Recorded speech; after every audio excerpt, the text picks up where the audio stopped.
প্রথমবারের মতো চলচ্চিত্র পরিচালনায় নাম লিখিয়েছেন অভিনেত্রী ও নির্মাতা তানিয়া আহমেদ। ছবিটির নাম ভালোবাসা এমনই হয়।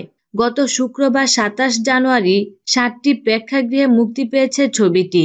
এই ছবিটির সেন্সরকৃত একটি পোস্টার ফ্রেমে বাধাই করে বাংলাদেশের জাতীয় ক্রিকেট দলের ওয়ানডে ও টি-20 দলের অধিনায়ক মাশরাফি বিন মুর্তজাকে উপহার দিয়েছেন তানিয়া। গত বুধবার ২৫শে জানুয়ারি রাত ৮টায় মিরপুরের বাসায় গিয়েছিলেন তানিয়া। সঙ্গে ছিলেন তার ভাই সাজু মুনতাসির ও ভালোবাসা এমনই হয় ছবিটির অন্যতম অভিনয়শিল্পী মিশু সাব্বির। উপহারটি মাশরাফির কাছে ছিল এক বিশেষ চমক।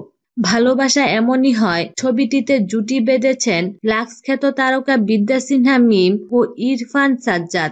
এছাড়াও বিভিন্ন চরিত্রে আরও আছেন তারিক আনাম খান, মীর সাব্বির ও আরও অনেকে। উল্লেখ্য, ইমপ্রেস টেলিফিল্ম লিমিটেডের প্রযোজিত ছবিটির পরিবেশক জাজ মাল্টিমিডিয়া।